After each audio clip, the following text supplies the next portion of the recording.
Good morning, everybody. Good morning. Good morning, everybody.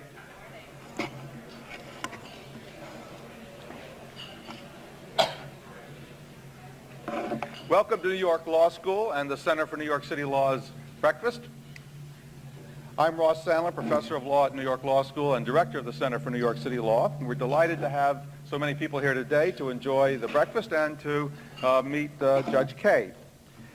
I want to call to your attention a couple things. First, this is the fifth of the six breakfast series. The last breakfast will take place on April 24th when Betsy Gottbaum will be here to talk about the New York Historical Society, an important institution in this city that has gone through some troubled and now better times. And we hope that you all will attend that. I also call to your attention on the tables that we have an order blank or a sheet of paper for City Law. City Law, as you know, is the publication of the Center. And to introduce more of you to it, we have an offer that will allow you to get a special opportunity to get several issues of City Law and then an opportunity to think about subscribing. So those forms are on the table, and we encourage you to leave your card or to write it in, and the table in the back, people there will be happy to take the order. Today, we are delighted and honored to have Judge Kaye with us.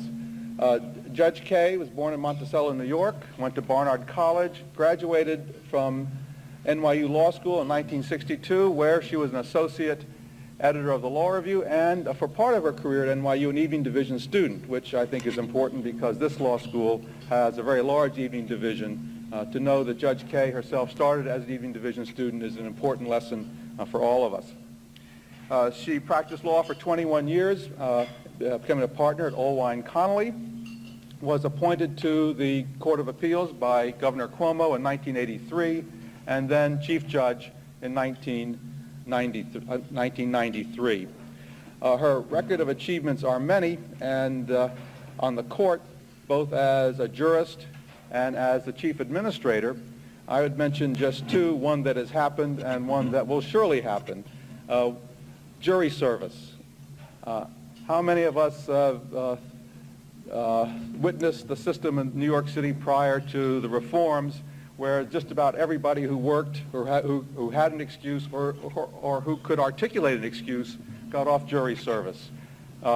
I thought in my lifetime it would never change. What would happen would be the good government people in the legislature would propose jury reform, and all the lobbyists would show up, and for the funeral directors and the lawyers and everybody, and no legislation would pass.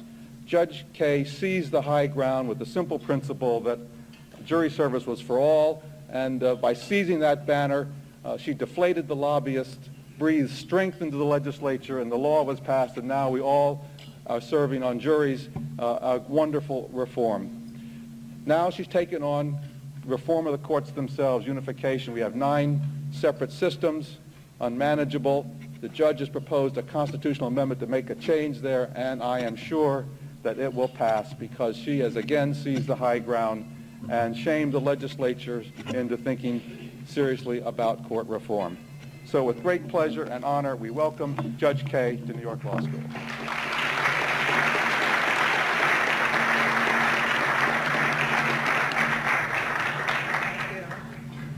Thank you so much, Ross, and all of you. I'm so pleased to be here, and especially among the judges of the unified court system. I see many of my friends here, and I want to give them my own special round of applause.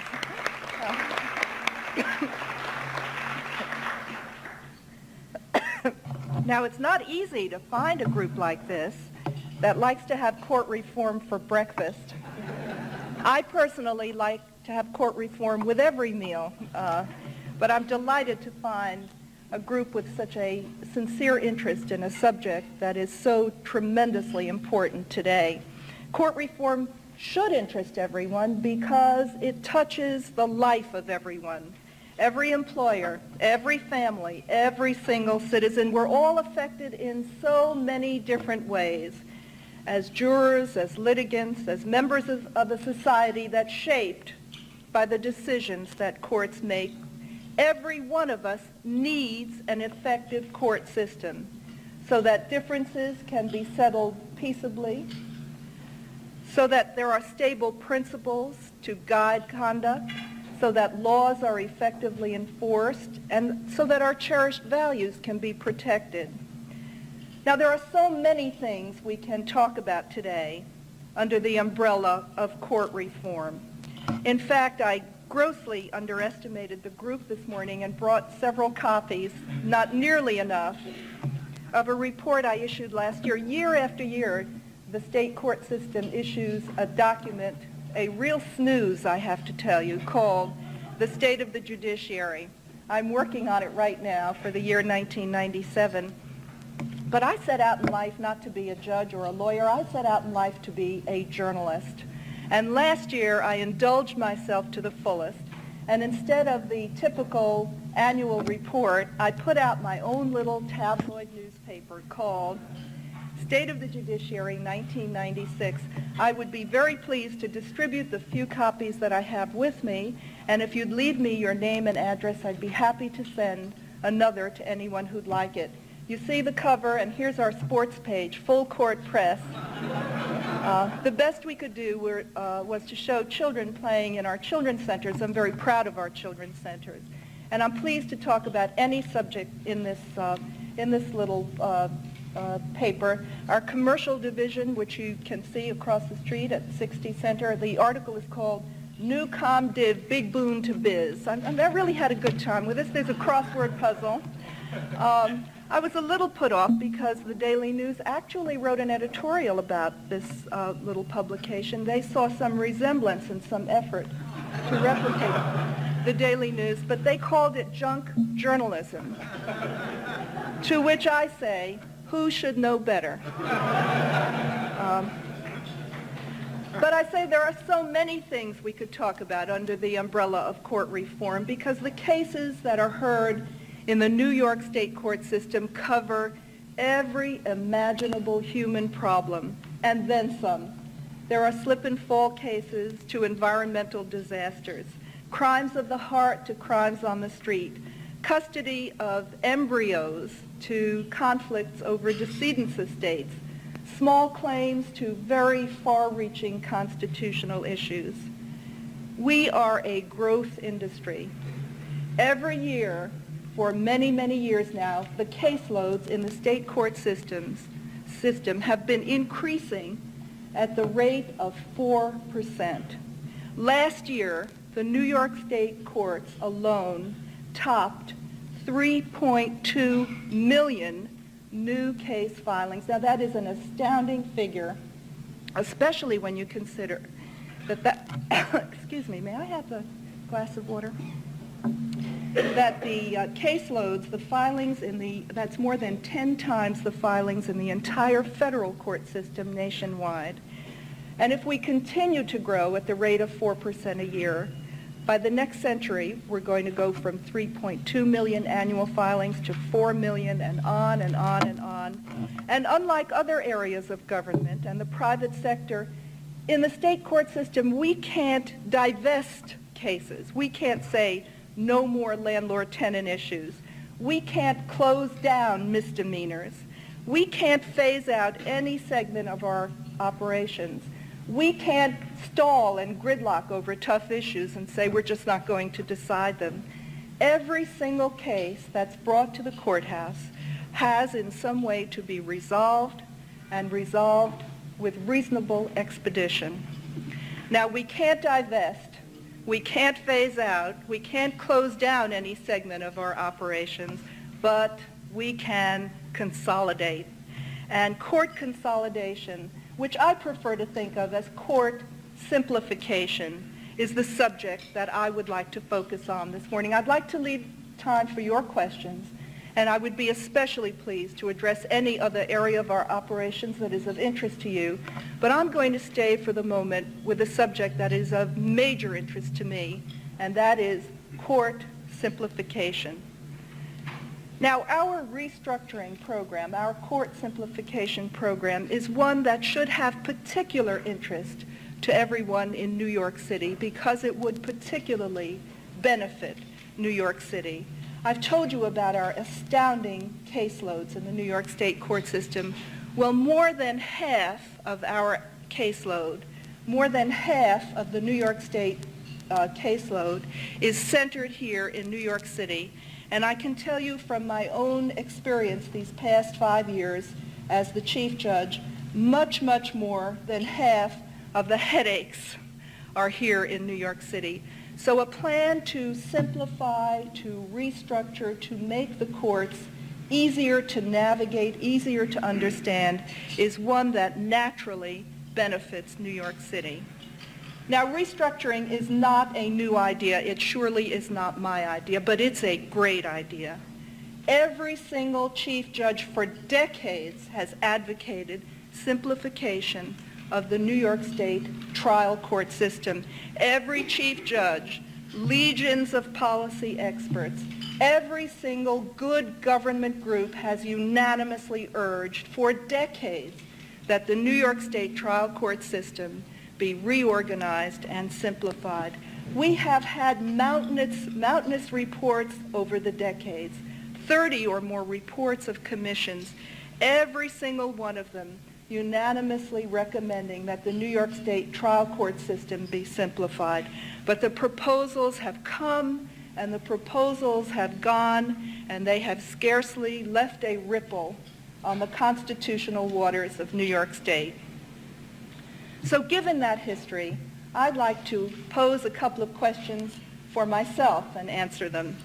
And the first question that I'd like to ask myself is, why have so many knowledgeable, well-intentioned people for so long continued to pursue this elusive goal? And the answer, I think, lies in the current structure of the so-called unified court system. What nerve we have, what temerity to call ours a unified court system. It is the most ununified, disunified, fragmented, cumbersome, complicated, antiquated trial court system in the entire United States, I assure you. We have 9 separate trial courts. We have city courts, civil courts, county courts, courts of claims, criminal courts, district courts, family courts, Supreme Courts, surrogates courts, and that doesn't even include the locally funded town and village justice courts. I don't know a single person, I don't know a single judge, a single court administrator, a single legislator who can explain every one of the procedural quirks and permutations, all of the artificial barriers and boundaries of our trial court system. And I surely don't know anyone who could explain to the public why on earth we need to perpetuate this system.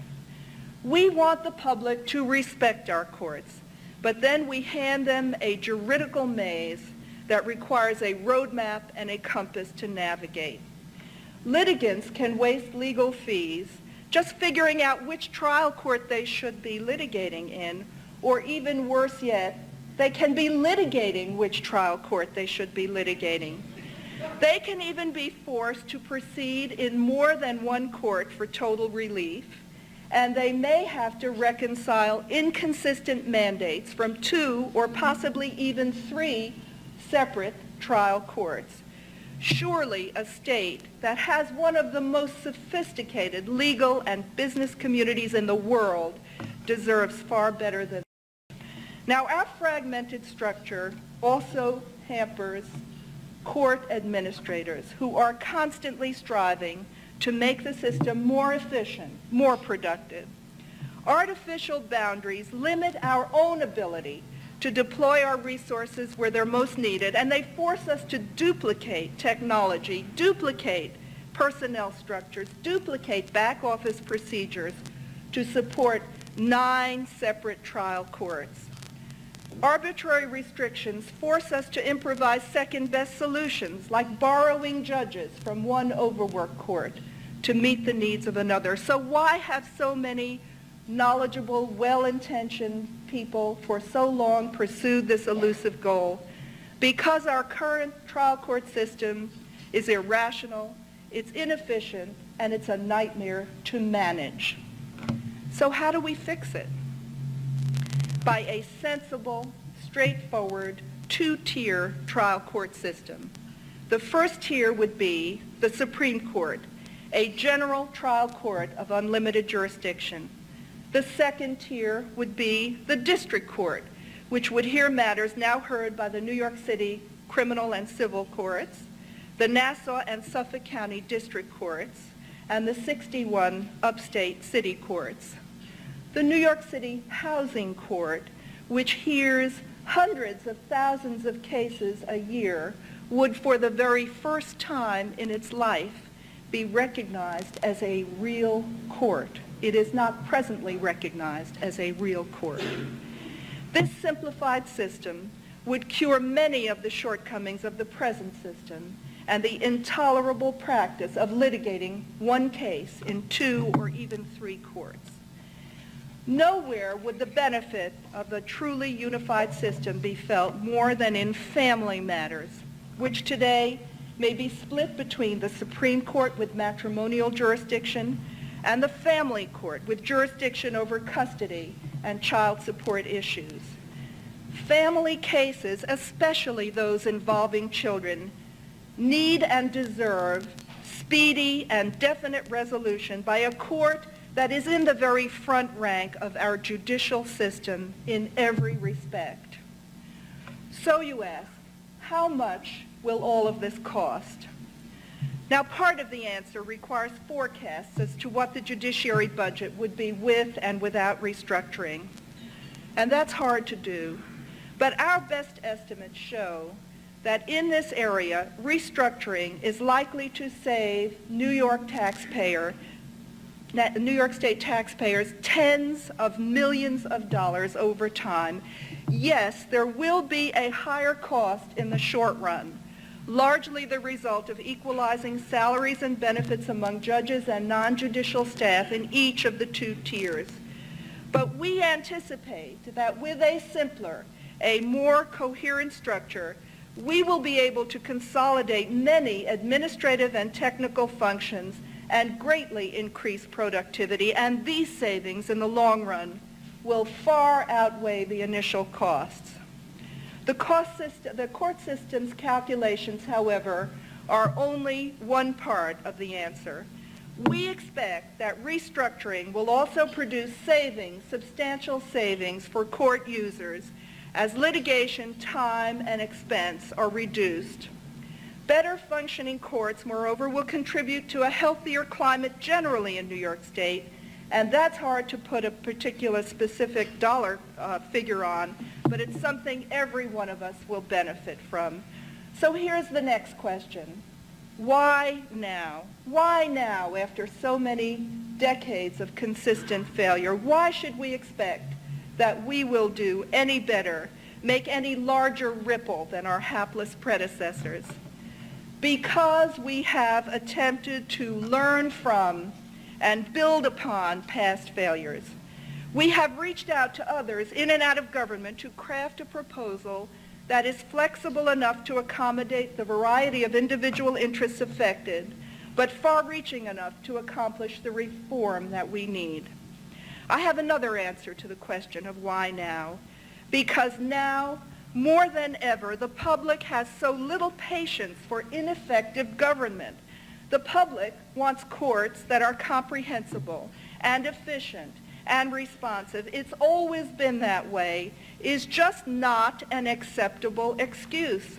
The public wants performance from its governmental institutions, and the public wants that now. And my final answer to why now is because we have built a momentum in Albany on this issue. The Senate and Assembly are supporting our proposal. They have jointly conducted hearings around the state, and I'm so pleased to report that Governor Pataki has been an ardent supporter of this proposal.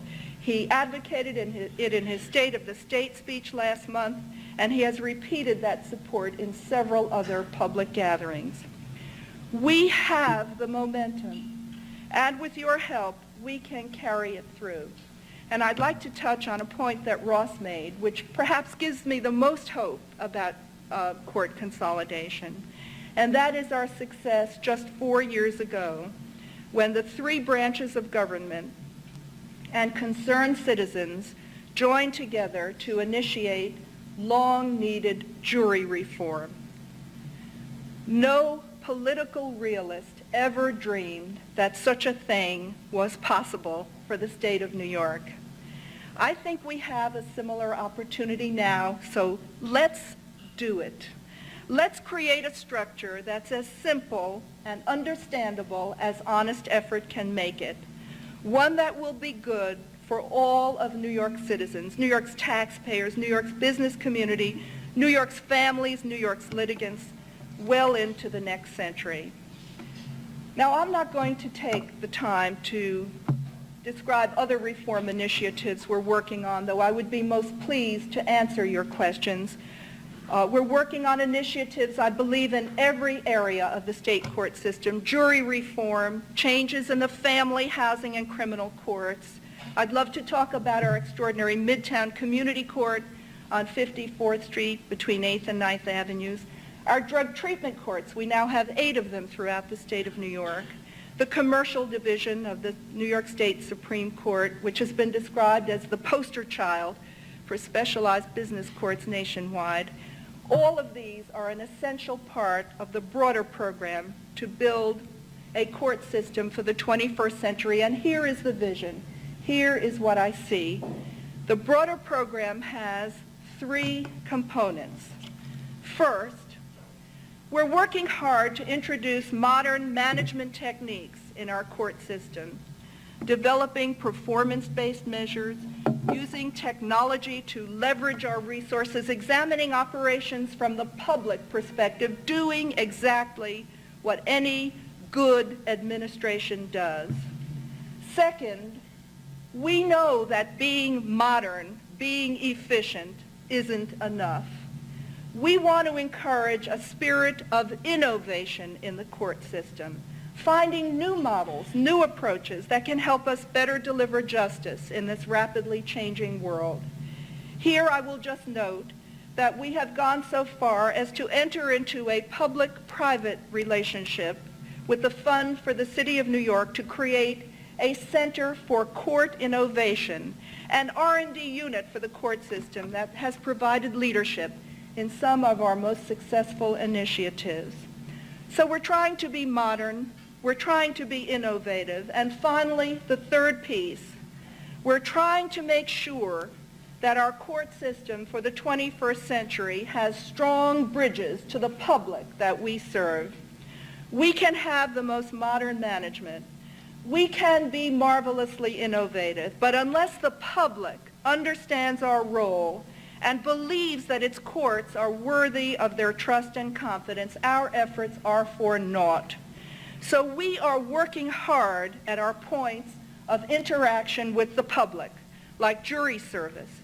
We're working to rebuild confidence in the bar with our professional reforms, and we're listening hard to the public when they express concerns or suggest new ideas about how our courts should be run, which is exactly what I'd like to do now. I'd like to stop, listen to you, hear your questions, and hear your concerns, and I thank you so much for your attention.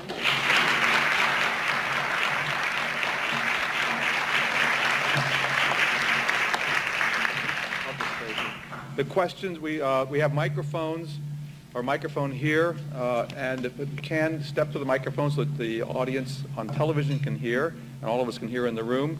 Question? Start it off. Roger HERS, TIME, which is an acronym for To Improve Municipal Efficiency. Who are the opponents, and how do I think you were sufficiently well focused that I have great hope that this time around we're going to be successful. Well, thank you. I hope so too. And I might tell you I've focused hard on the question you asked, which is who are our opponents. We have some groups who fear change of any sort. There are always change is scary sometimes, and so we encounter that natural resistance to change. We have some resistance within the court system to people who are concerned that their own lives would be changed by this reform. And I think that the people I most fear, the opponents I most fear, are the ones I am unable to identify. I think we can deal forthrightly and deal well with everyone whose concerns are on the table, because I know that there is no good reason for resisting this reform. I know this is a good reform that would benefit everyone. So when people come forward with their concerns, with their opposition, we're able to deal with it, respond to it. Our program is flexible enough to accommodate many of the concerns that have been expressed.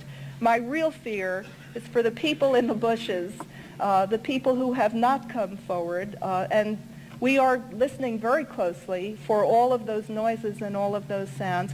I believe we have structured a good proposal. We have learned from history. We have learned from experience.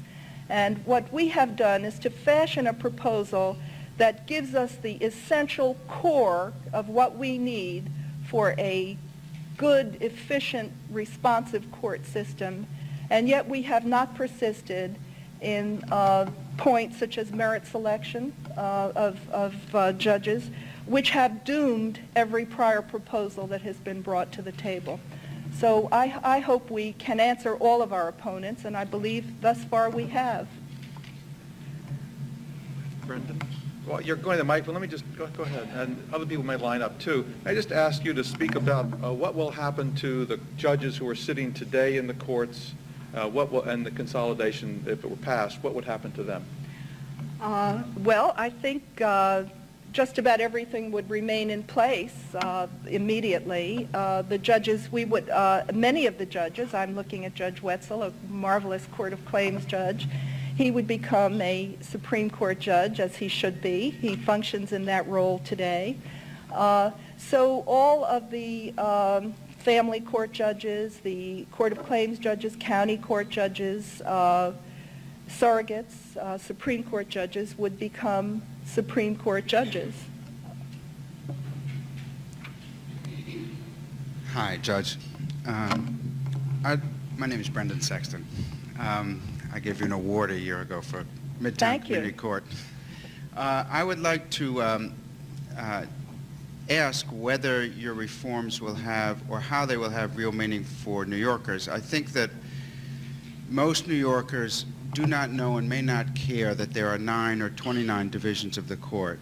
I think that most citizens not in the legal profession find the court system difficult to comprehend and remarkably slow, excruciatingly slow. And I've seen some attempts, actually the Midtown Community Court deserved its award because it is an effective attempt to make the court system transparent and accessible to the public. You can walk in and figure out what's going on, you're invited in, and things are done in a way purposely calculated to try to help you understand what's going on. So I would like to know how much of that imperative guides the reform, but especially I'd like to know about this issue of expedition, because I think that if there were one complaint, people who've had interaction with the court system, civil, criminal, or whatever, one thread that would run through all of this would be things seem to take so long, there's so many delays, and of course common citizens often feel defeated by those delays because they have to come down, take off from work, whether it's a civil or a criminal matter or whatever, landlord-tenant. So I feel that I don't understand how that affects the issue, or how the issues you're describing, the structural issues, would affect that key service issue, which I think is what most diminishes people or affects people's faith in the court system. Well, first of all, yours is such a comprehensive question, and first of all, I want to assure you that we are working in every respect to reduce delays, to increase efficiencies throughout the court system. We have not been, nor are we now, sitting on our hands awaiting court consolidation to improve everything that we do. I think we do a reasonably good job, the judges of the state court system, with incredible dockets, often less than ideal resource facilities. I think we serve the public reasonably well, but we have turned the spotlight on ourselves in every respect because we do serve the public, and always we should be looking for ways to serve the public better. There are innumerable instances of efforts going on right now. You can just walk across the street and see so many things that are directed just that way. Our efforts to help self-represented litigants. I don't like to call them pro se litigants anymore. I think it's hard enough to litigate. You don't need a foreign name for it. Self-represented litigants. The kiosks at 60 Center, at 60 Lafayette, the recent reorganization of the family court announced last week. Our biggest growth areas are in the criminal court and in the family court. In the past 5 years, those dockets have doubled in size.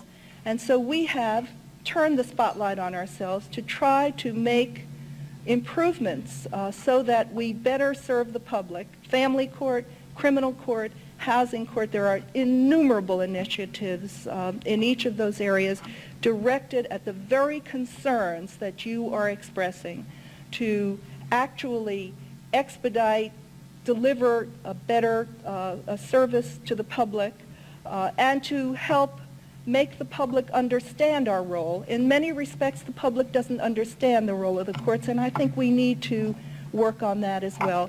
So I'm putting all of that to one side because whether we have court consolidation or not, this is something absolutely we must do with our every fiber. Just assure that we constantly turn the spotlight on ourselves to make our courts work as efficiently, as effectively as they possibly can. Now, how could court consolidation help? Court consolidation could help greatly. It could help us better administer our courts.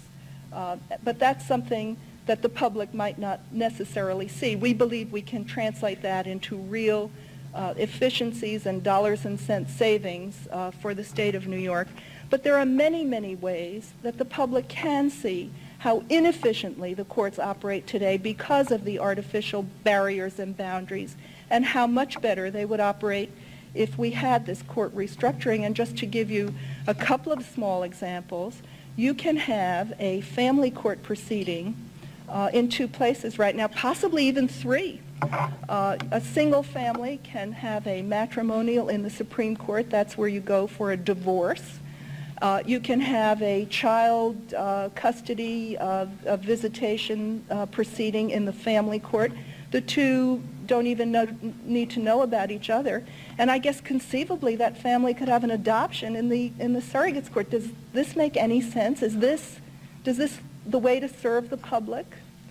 To split one family in two or three courts, to burden them with separate proceedings in two or three courts? You can, if you are an injured plaintiff in a highway accident, commence an action against the state of New York in the wrong court.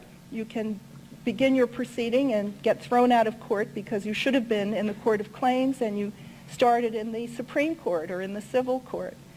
You can, if you have the misfortune to be injured at an intersection of a state highway and a county highway, be in the Court of Claims for the state court part and the Supreme Court or some other court for the county court part. So does this make any sense? I mean, you may not realize how burdensome it is to litigants of the state of New York to have these artificial barriers that our present system imposes on them.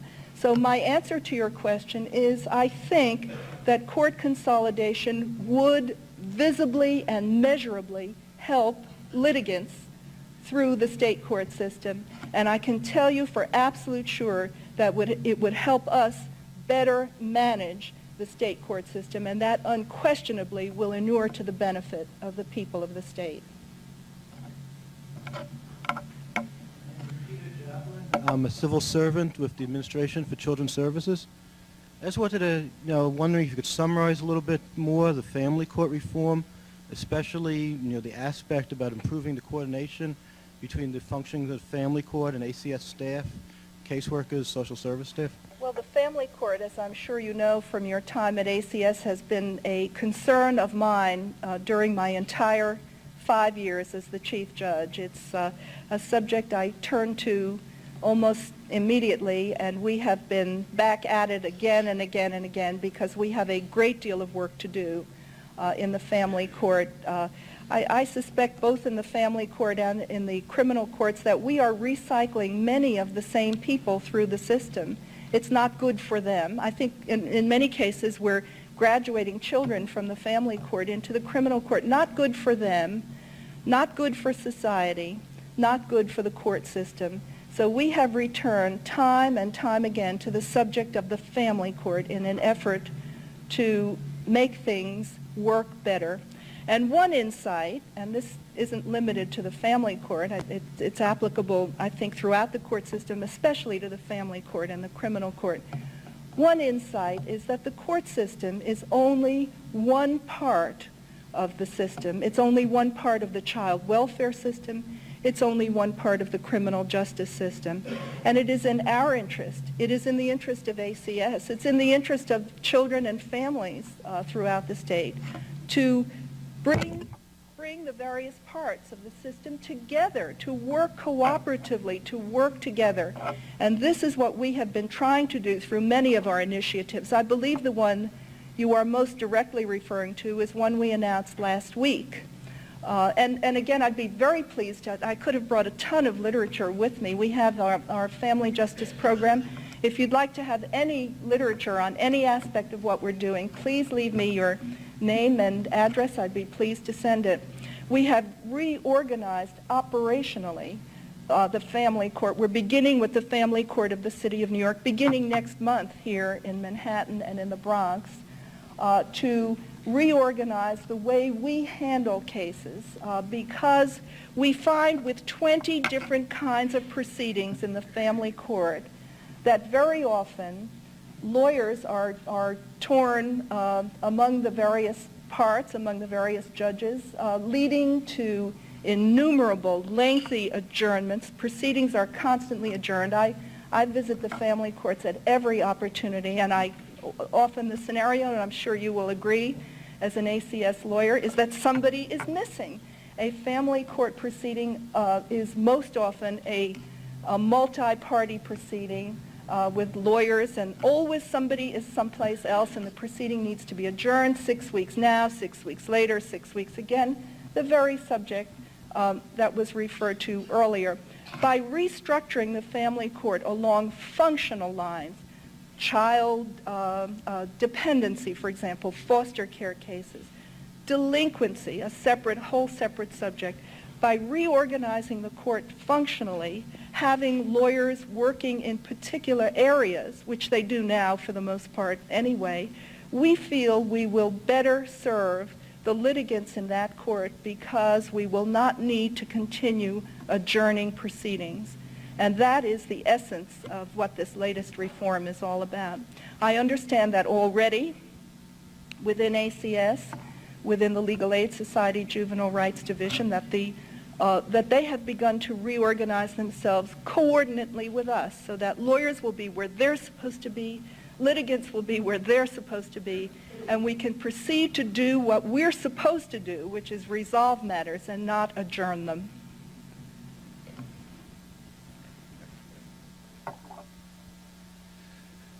Chief Judge, I have two questions completely unrelated. The first is I'd like to ask you to please clarify the operations of the future district court. Specifically, how will you handle the various functional subspecialties within this new consolidated system? Because, you have opposing forces, specialization on the one hand, consolidation on the other.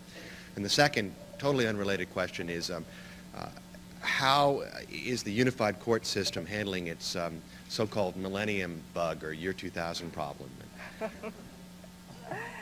To take your second question first, I believe we're past it, but I don't know for 100% sure. Ask me anything else. I'm still struggling with email. How are you doing? I'm going to be the last to go, I promise.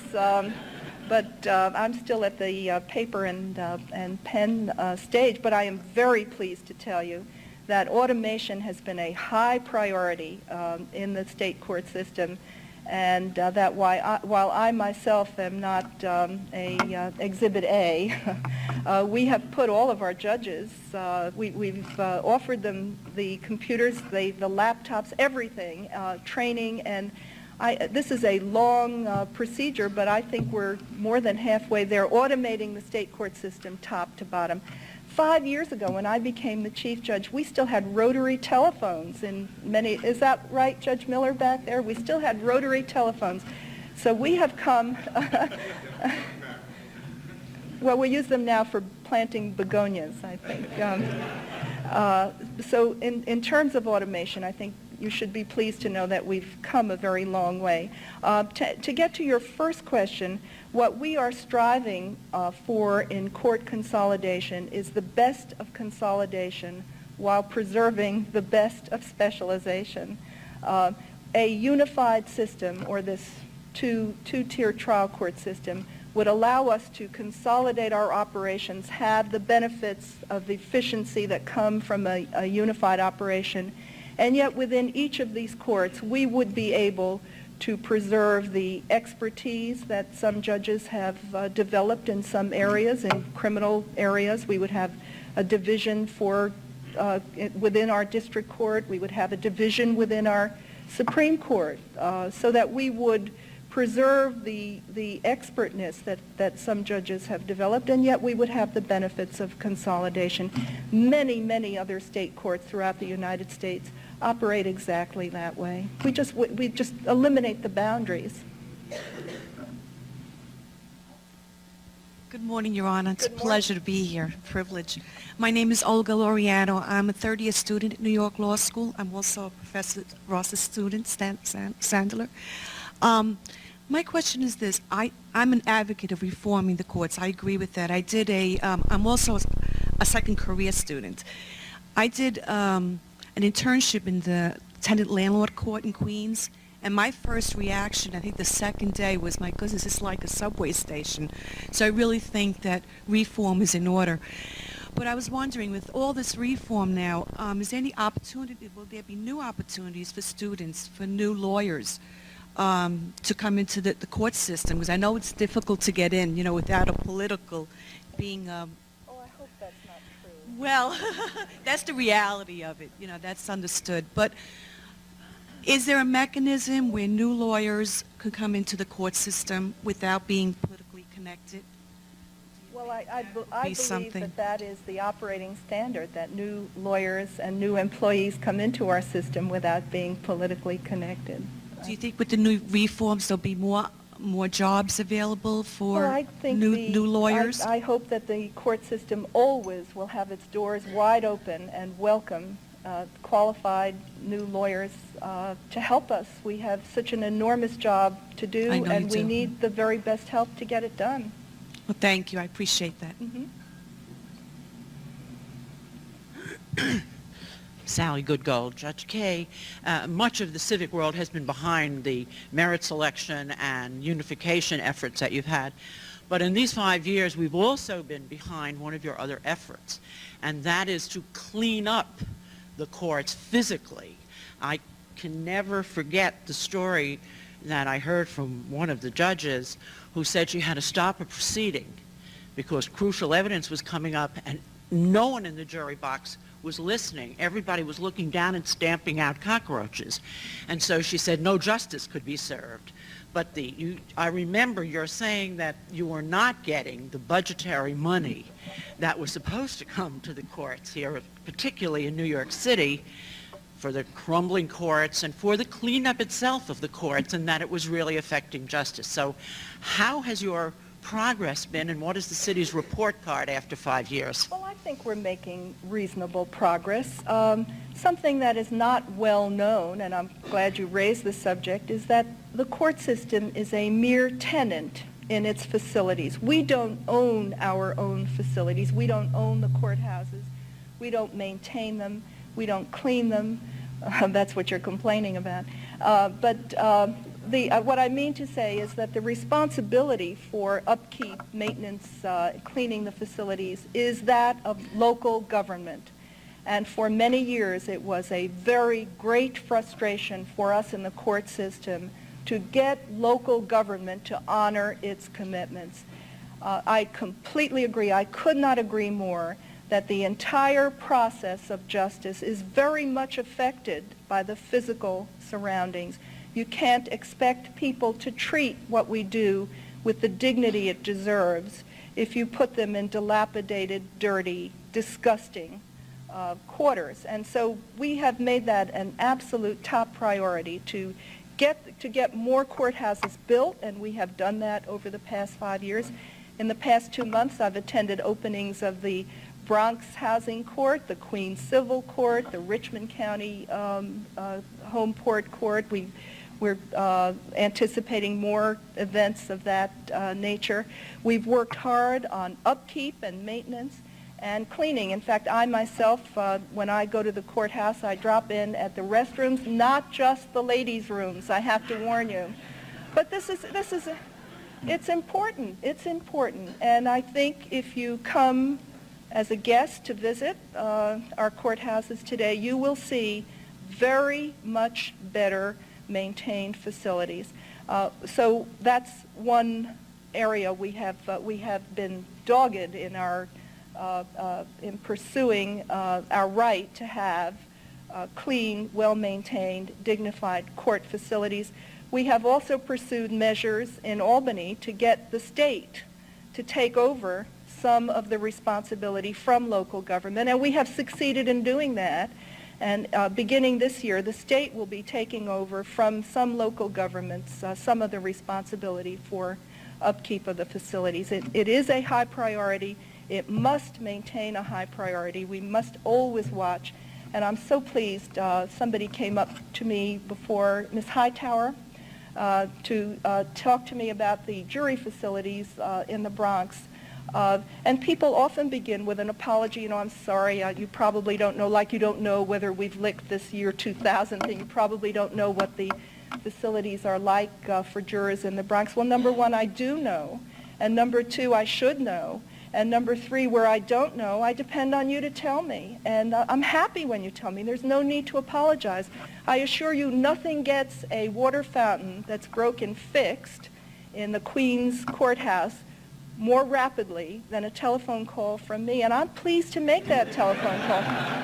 I'm pleased to make it because everything we do is affected by the facilities in which our business takes place. I would like to invite everybody over to 71 Thomas Street if you'd like to see one of our good courthouses, because unfortunately the newspapers And always... one of our good judges. Oh, thank you.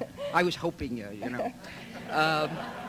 But seriously, and Judge Kaye has been there, and the jurors were delighted. I don't know how she covers as much of the state as she does.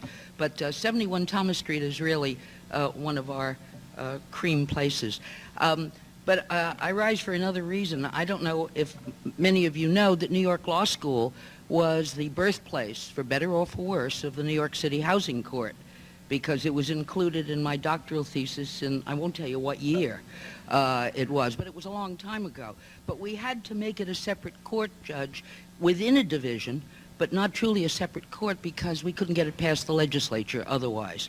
I was delighted, and I'm sure all of the adoptive parents here are too, to hear you say it's now going to be a real court.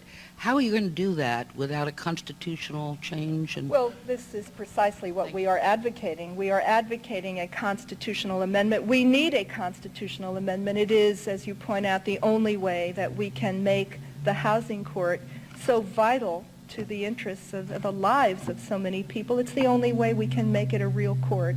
At present, the housing court is not a real court. It's administered by us, the Office of Court Administration. It should be a constitutional court. It deserves to be. So our part, a very significant part of our proposal for court consolidation is to make the housing court a constitutional court, fully recognized constitutional court, a part of the district court. That would be our proposal.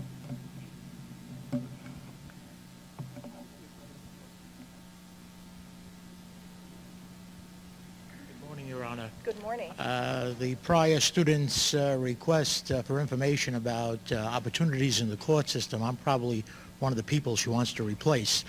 I'm a trial... What have you been doing? I'm a trial term court clerk in the New York trial term for well over 30 years. Some of my colleagues have over 40 years in the court system, and we've lived through two prior consolidations, so to speak, one in 1962 that I'm affected by, and one in 1976, so to speak, that is very topical now, because one of the items you mentioned in this latest proposal would be the equalization of salaries, so to speak, for the trial courts that you intend to consolidate. And while I agree with you 100% that a streamlined effort is the best effort, because although there was very little mention of the non-judicial court employees, we too try very hard to help the general public. But my question to you, Your Honor, is, in the 1976 consolidation, 22 years ago, there was a provision for equal work for equal pay. And the court clerks in New York City, again, dedicated, hardworking individuals who help young attorneys, for the most part, when they do enter the court. We had a lawsuit that went all the way up to your court. And in a Law Journal article dated almost 8 years to the day from your court, March 28, 1990, the New York Law Journal said, equal pay required for trial court clerks. Can you tell me, can you help us? Because 8 years later, almost to the day, this order of your court has not been implemented. How could we go to the next step of equalizing pay of non-judicial court employees if this issue isn't satisfied? Well, I want to begin, first of all, with an apology because I started my remarks today by saying how pleased I was to be with the judges, our excellent judges of the unified court system. I was looking out at a couple of them. I mean that equally for every single non-judicial employee of the state court system. You are unquestionably our strength, and we are most grateful to all of you for the extraordinary job that you do. I get lots and lots of mail about the excellent job that's done throughout our trial and appellate courts by non-judicial personnel. I can't comment on a particular case or there may be further litigation right now. I will simply mention another advantage of court consolidation, and that is I would think and hope that it will enable us to end the disputes, the pay parity disputes. The last time I looked, we had 50 pay parity cases pending in the New York State court system, 50 litigations. And so the question you're raising right now, I don't know if that's in there as well, and I wouldn't want to comment on it, but let's put an end to the pay parity litigation and go on to the things we do well to serve the public. And I think court consolidation would be a step toward that, because we would equalize the judicial and the non-judicial salaries within each of the courts, and that would be the initial cost of court consolidation. One quick follow-up. Should this be resolved before the next issue? I just really couldn't comment on that case. Thank you. I don't know. This will be the last question. David, make it good. Good morning, Your Honor. Good morning. One of the This is points... David Ham, a former I clerk should introduce of myself. the Court of Appeals. Thank you, Your Honor. And I have the privilege of appearing before Your Honor often enough, and I appreciate your comment. One of the issues raised in Your Honor's program is specialization of divisions of the court and of judges within those divisions. First of all, does Your Honor anticipate that there will be a division dedicated to torts with specialized judges in the torts area? Our thinking is likely that there would be a general claims, which would be a torts part. General claims would be the torts part then? That is our present thinking, yes. I say this is a there are items for us to work out, and this would be one of them. We have thought along the lines of public claims, family matters, estates matters. There would certainly be several separate divisions, yes. And does you want to anticipate at some point that specialization of judges would spread to the intermediate appellate courts and allow for specialized civil and criminal divisions of the appellate courts? I don't know. I don't know. That certainly is not part of the present plan. You know, there are so many things for us to talk about. We could spend days. How many days do we have here, Ross? We could spend days talking about any number of interesting subjects. I must say I have never previously heard a suggestion for specializing appellate judges. On my own court, the Court of Appeals, which sits in Albany and is the highest court of the state. We're kind of the Supreme, there's the Supreme Court, you enter in the Supreme Court, then we have the Supremer Court, the one David Ham is referring to, and ours is the Supremest. We're up in Albany. And we are 7 judges, 7 generalist judges, and we work hard to make sure that we remain generalist judges. One way we do that is when cases are argued, we assign them randomly for writing. I came to the Court of Appeals after 21 years as a commercial trial lawyer. A case under the Uniform Commercial Code is second nature to me. I spent 21 years in the commercial area. Some of my colleagues have come through other specialties to serve on the state's highest court, and yet when it comes to writing opinions for the court, I have no greater claim on any subject than anyone else. We assign cases randomly without any pre-conferencing or anything of that nature. So the idea of any sort of specialty on an intermediate appellate court or a high appellate court is strange. I have not previously heard that.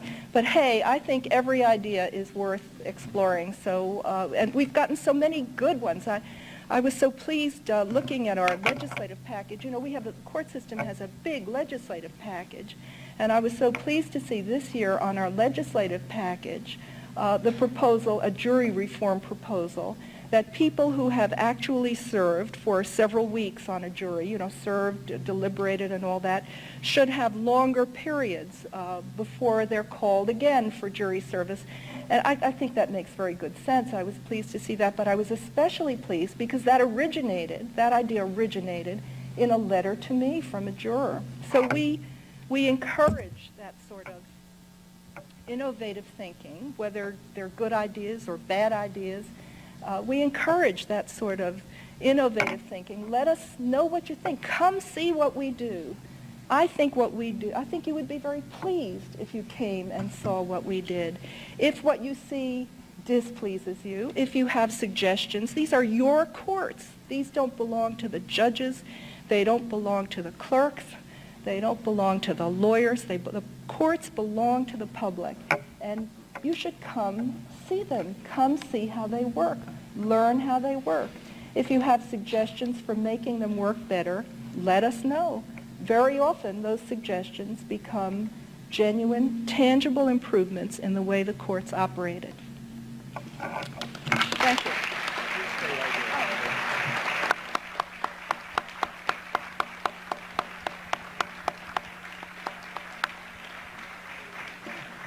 Well, I think you got a sense of the passion and the good sense that has caused first the jury service reform and now on to the court reform. We need legislation this year, and need legislation next year, and then we need a referendum to make it all happen. In the year 2000. In the year 2000. So we expect everybody at the polls to vote yes for the referendum. We'd like to thank and voice our appreciation for those who've come to speak at the City Law Breakfasts with a product of the scholarship of this law school. And with appreciation and thanks, I present a book by my colleague Annette Gordon-Reed, Thomas Jefferson and Sally Hemings, An American Controversy. Thank you. Appreciate you.